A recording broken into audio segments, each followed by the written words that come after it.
오늘 우리에게 주신 하나님의 말씀은 고린도전서 3장 1절로 9절 말씀입니다.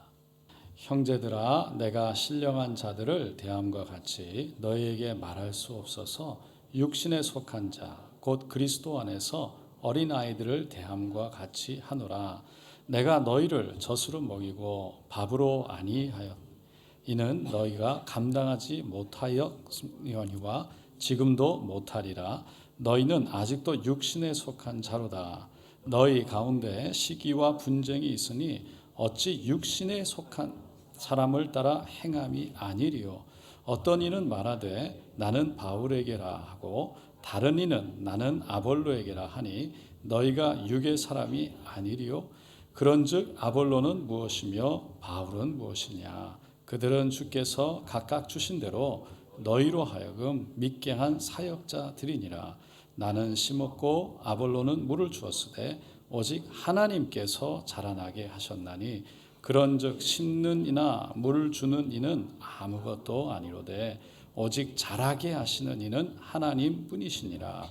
섬기는 이와 물 주는 이는 한 가지이나 각각 자기가 일한 대로 자기의 상을 받으리라. 우리는 하나님의 동력자들이요 너희는 하나님의 밭이요 하나님의 집이니라. 아멘. 오늘 저는 고린도전서 3장 1절로 9절 말씀을 통해서 아직도 육신에 속한 자라는 제목으로 함께 은혜를 나누고자 합니다. 고린도 교회는 사도 바울이 두 번째 전도 여행을 다니면서 고린도라는 곳에 1년 6개월 동안 있으면서 개척을 했던 교회입니다. 그래서 사도 바울은 두 번째 전도여행을 마치고 세 번째 전도여행을 다니면서 에베소에 도착했을 때 자신이 개척을 한 그리고 세운 고린도 교회에서 들려오는 여러 가지 문제의 소식들을 듣게 됩니다. 그리고 그 고린도 교회를 방문하고 싶은 마음. 그런데 갈 수가 없어서 그 문제가 빨리 해결되기를 바라는 마음으로 고린도 전서라는 편지를 써서 보낸 겁니다. 근데 고린도 교회에 있었던 문제가 무엇냐면 1장에서부터 계속해서 언급되고 있는 것처럼 분쟁과 파벌 싸움이 교회 안에 있었던 거죠.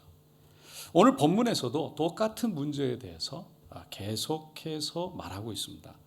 우리 1절에 보면 형제들아 내가 신령한 자들을 대함과 같이 너희에게 말할 수 없어서 육신에 속한 자 곧 그리스도 안에서 어린아이들을 대함과 같이 하노라.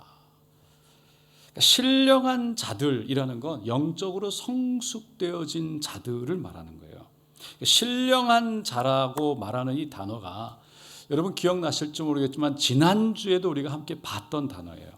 2장 15절에 나오는데 거기에 보면 신령한 자라고 나오는데 거기서 말하고 있는 신령한 자와 오늘 말하고 있는 신령한 자는 조금 의미적인 면에서 다릅니다.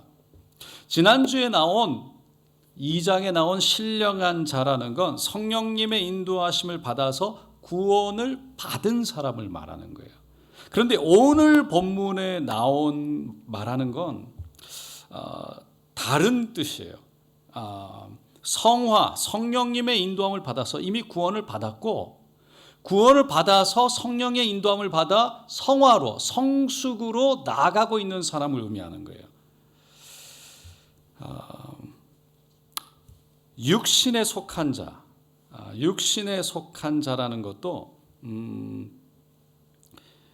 지난주 말씀에 2장 14절에 육신에 속한 사람, 의미적으로 차이가 있는데 우리말로 번역되어진 것, 이 단어를 헬라 원어로 보면 분명하게 차이가 있습니다. 같은 한국말로는 육신에 속한 사람, 육신에 속한 자, 같은 단어로 한국말로 번역되었지만 헬라어로 보면 어근과 전미사, 어근은 같은데 그 원래 다 같은데 전미사 붙어 있는 게 좀 달라요. 지난주 말씀 2장 14절에 나오는 육신에 속한 사람, 이거는 하나님의 성령의 일들을 받지 아니한 사람, 다시 말해서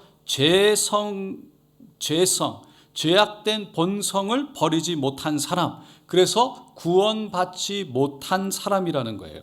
그러니까 지난주에 나오는 육신에 속한 사람이라는 건 구원받지 못한 사람. 그런데 오늘 본문에 나오는 1절에 나오는 육신에 속한 사람이라는 건 예수 안에서 여전히 구원은 받았는데 여전히 성숙되지 못했다. 신앙 안에서 성장되어지지 못한 사람을 뜻하고 있어요. 사도 바울은 이거 두 가지를 구분하기 위해서 오늘 본문의 시작을 1절에 형제들아 라고 부르면서 시작하죠. 그 형제라는 건 다른 것이 아니에요. 믿음의 형제들이라는 거예요. 그리고 또 다른 다르다는 것을 우리가 알 수 있는 또 다른 이유가 있는데, 그거는 육신에 속한 자, 곧 그리스도 안에서 어린 아이들이라고 설명하기 때문이에요. 그러니까 육신에 속했는데 곧 그리스도 안에 있대요. 육신에 속했는데 그리스도 안에 있다는 건 구원을 받았다는 거예요. 그런데 아직 어린아이들과 같다. 성숙되어지지 못했다라는 걸 말하고 있어요. 그래서 사도 바울이요 2절에 이렇게 말하고 있어요. 내가 너희를, 다 같이 읽어볼게요. 내가 너희를 젖으로 먹이고 밥으로 아니하였노니 이는 너희가 감당하지 못하였음이거니와 지금도 못하리라. 그러니까 고린도 교회 성도들에게 2차 전도 여행 중에 복음을 전했어요. 교회를 세웠어요. 그때는 밥을 준 게 아니고요, 젖으로 그들을 세웠다는 거예요. 왜?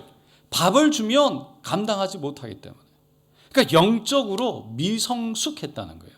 그래서 어려운 개념의 진리를 소화할 수 없으니까, 이해할 수 없으니까, 이해할 능력이 없으니까 그들에게 복음을 처음 받아들이니까 아주 쉽게 이해할 수 있도록 간단한 개념의 복음을 그들에게 전했다는 거죠. 근데 문제가 뭐냐면 2차 전도 여행을 마치고 3차, 몇 년이 지난 후에 사도 바울이 지금 3차 전도 여행 중에 있고 에베소에 도착했는데 몇 년의 시간이 지났는데 여전히 고린도 교회 성도들은요, 딱딱한 거, 어려운 거, 그 어려운 개념의 복음, 이 말씀을 받아들일, 이해할 수 있는 준비가 안 됐다는 거예요.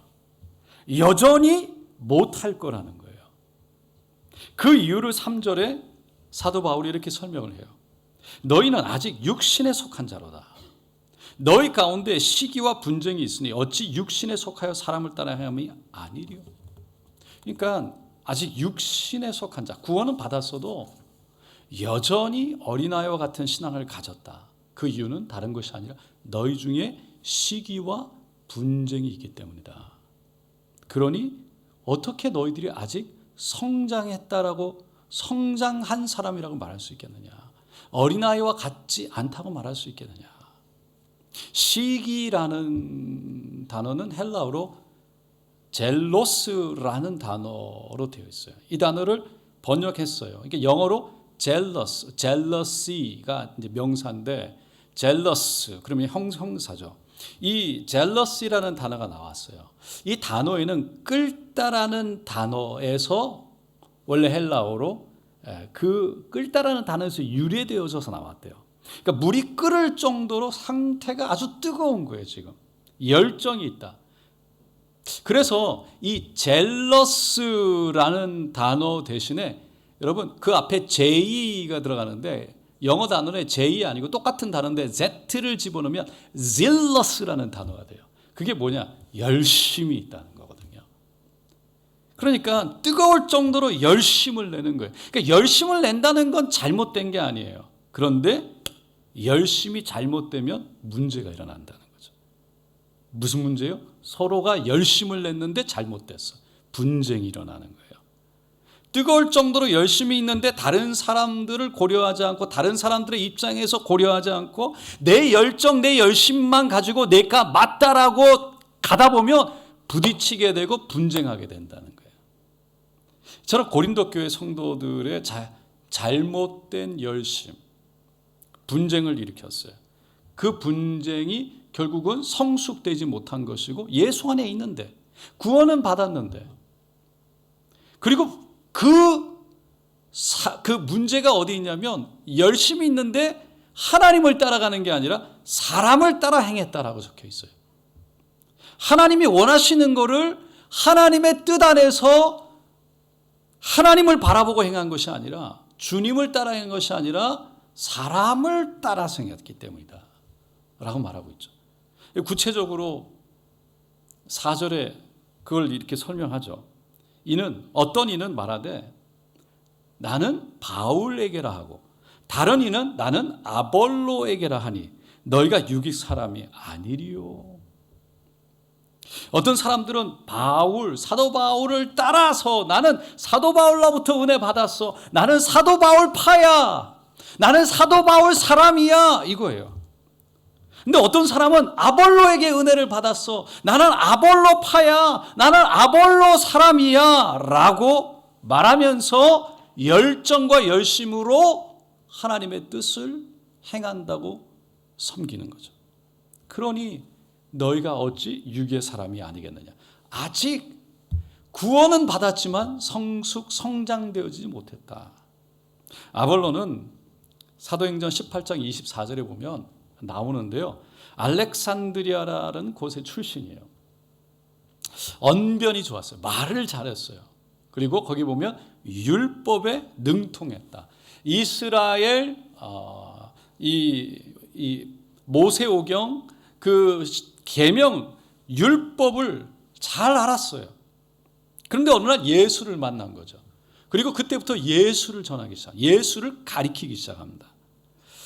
그런데 복음의 깊이가 없는 거예요. 예수만 알지 정말 복음이 무엇인지, 다시 말해서 복음이 삶 속에 어떻게 나타나야 되는 것인지 깊이가 없었다는 거예요. 예수는 믿는데 예수 믿는다는 게 정말 뭔지, 어떻게 살아야 되는 건지, 정말 그 예수를 믿는다는 것이 좁은 길을 간다는 게 무엇인지, 그게 무엇을 의미하는지를 사실은 예수는 가리키고 예수가 진리고 길이고 생명이고 하나님의 아들이라는 걸 가르쳤지만 깊이 있는 그 십자가의 은혜와 십자가를 붙잡고 살아가는 자기 부인의 그 깊이는 없었던 거죠. 결국은 이 브리스길라와 아굴라 에베소에서 만나면서 복음의 그 진리, 주님의 도를 깊이 배우게 되죠.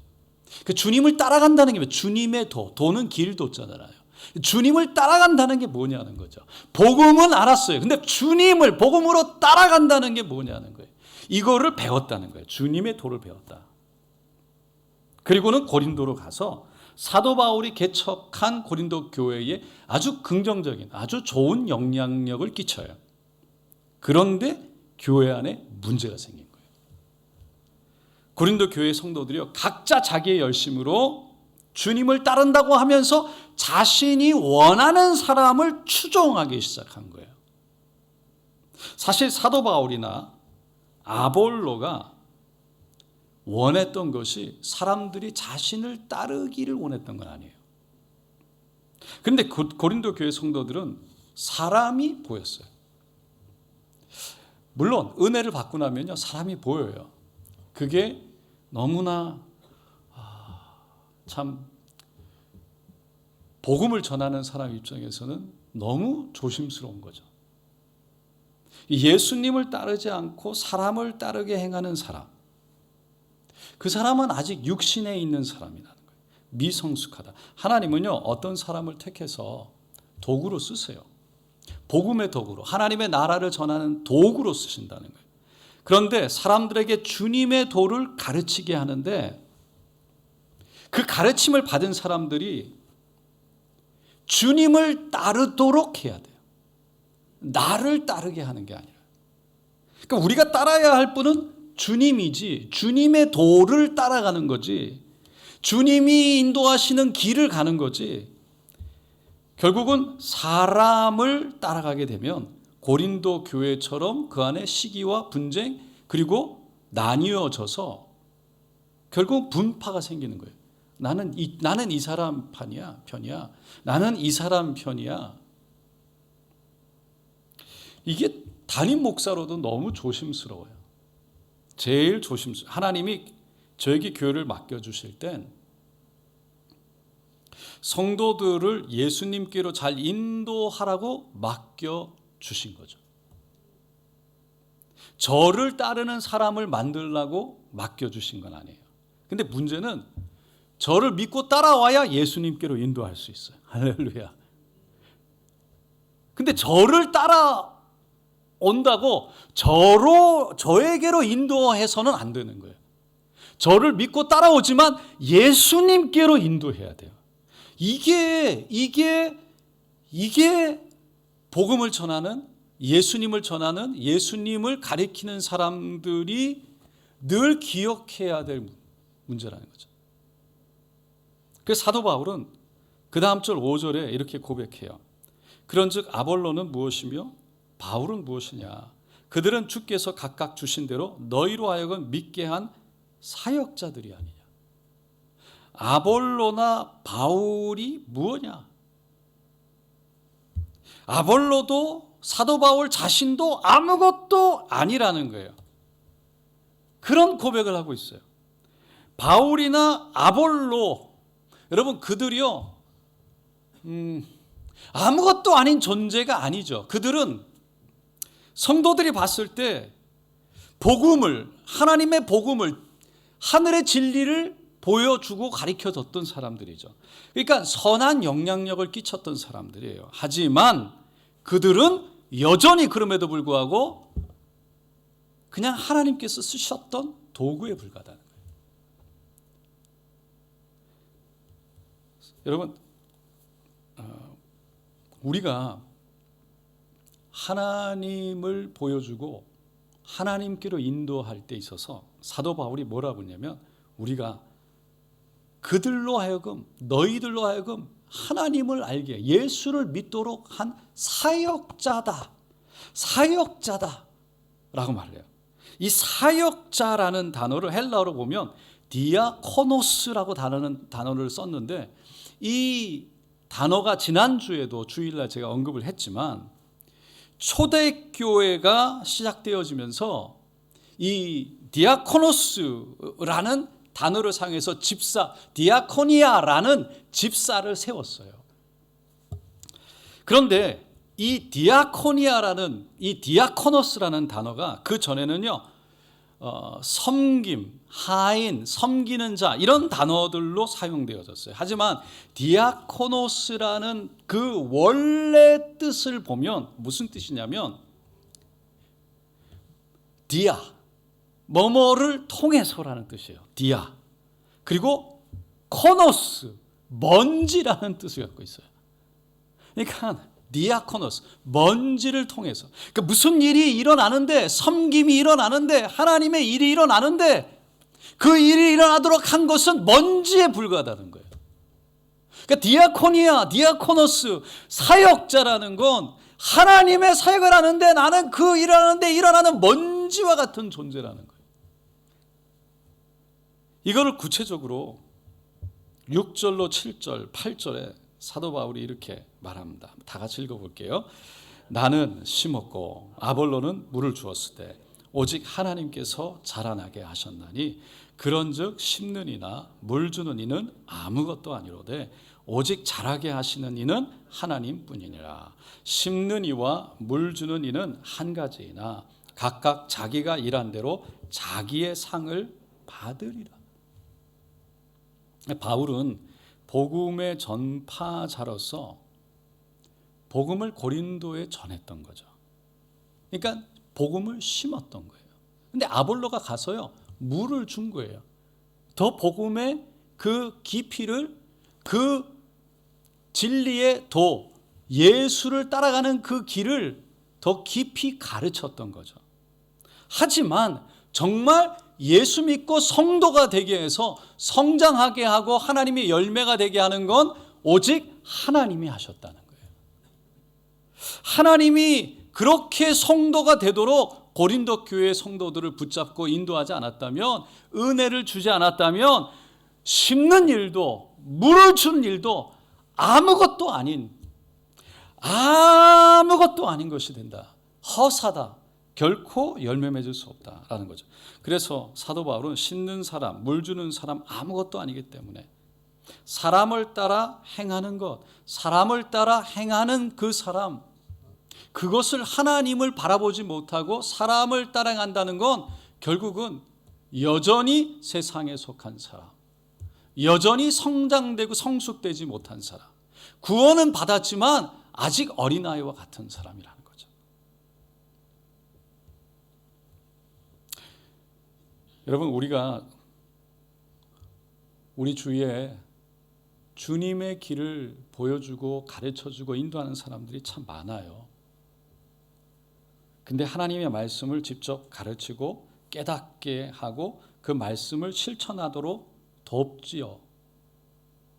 그럼에도 불구하고 그 사람들에게 감사할 수는 있지만, 감사한 마음을 가지는 건 당연하지만, 심고 물 주는 사람은 그 사람일 뿐이지 그냥 물을 줬고 심었을 뿐이지 정말 열매 맺게 하신, 정말 나의 나됨을 이루게 하신 분은 오직 하나님이시라는 거죠. 이거를 우리가 늘 기억을 해야 됩니다. 그래서 하나님의 도구로 사용받는 우리가 늘 고백해야 될 중요한 것이요, 디아코노스라는 거예요. 먼지와 같은 자, 내가 하고 있는 일들이 먼지와 같은 일이다. 그래서 오직 하나님이 하셨으니까 오직 하나님이 모든 영광을 가져가시기에, 받으시기에 합당하시다. 심는 자의 역할이나 물 주는 자의 역할은 하나님 앞에서 한 가지다. 다시 말해서 같은 역할이다. 그렇기 때문에 각자가 일한 것에 대해서는 하나님이 상을 주실 것이다. 그 상은 심었기 때문에 더 많이 받는 것도 아니고, 물을 줬기 때문에 더 많이 받는 것도 아니니까 서로 심는 자나 물을 주는 자나 서로 싸우지 마라. 심은 사람이나 물을 준 사람으로 인해서 세워진 성도들이 그것 때문에 싸우지 마라. 파벌 생기지 마라. 그래서 당을 짓고 분쟁을 일으켜서는 안 된다. 왜? 9절에 사도 바울이 이렇게 말하죠. 우리는 하나님의 동역자들이요, 너희는 하나님의 밭이요 하나님의 집이니라. 우리는 그저 하나님의 동역자들일 뿐이라는 거예요. 근데 성도, 교회는 하나님의 밭, 하나님의 집, 다시 말해서 하나님의 것이라는 거예요. 사도 바울은 자신과 아볼로가 하나님의 일을 이루기 위해서 그렇게 심고 물을 준 하나님의 동역자에 불과하다. 그렇기 때문에 성도들이 따라야 할 대상이 아니라 교회 내에 일어나고 있는 파벌을 일으켜서 파벌의 장이 되어진 바울파냐 아볼로파가 아니라 결국은 교회는 하나님의 것이다. 그래서 진정한 주인은 하나님이시다라는 것을 말하고 있는 거죠. 그래서 교회의 주인은요, 담임 목사, 목회자도 아니고요, 성도도 아니에요. 여러분, 어떤 분들이 교회가 어지러울 때 교회의 주인이 성도라고 얘기를 해요. 잘못된 거예요. 교회의 주인은 하나님이에요. 어떻게 교회의 주인이 성도입니까? 성도들로 인해서 교회가 되는 거예요. 할렐루야. 주인은 하나님이세요. 다만 교회 안에는 하나님이 교회가 교회되게 하기 위해서 질서를 세우셨어요. 그 질서는 누가 더 중요하냐, 누가 더 높으냐에 대한 질서가 아니에요.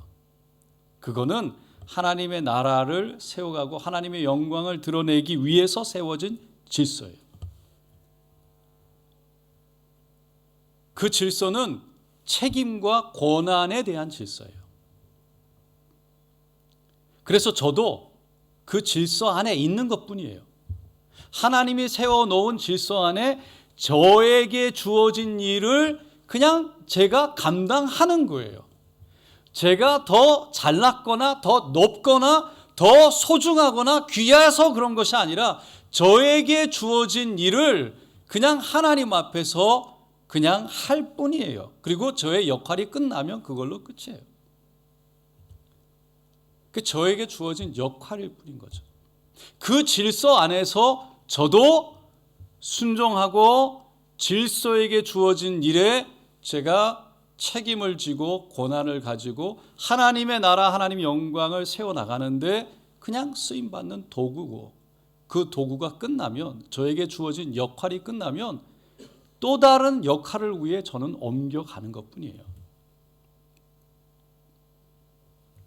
그래서 그 질서 안에서 성도를 건강하게 세워내고 하나님의 많은 사람들이 일어나기를 바라면서 섬기는 거죠. 근데 그 질서를 무너뜨리는 것이 뭐냐? 결국은 시기와 분쟁이라는 거예요. 사람을 따라가는 거라는 거예요. 하나님이 드러나지 않는 거예요. 사람이 드러나는 거예요. 하나님이 주인이신 것을 무너뜨리는 일이에요. 하나님이 세운 질서가 아니라 결국은 스스로 사람이 세우는 질서를 말하는 거예요. 자신이 주인이라고 생각하기 때문에 생기는 일들입니다. 여러분, 교회를 세우고 잘하게 하시는 분은 오직 하나님. 그래서 교회는 하나님의 것인 줄로 믿습니다.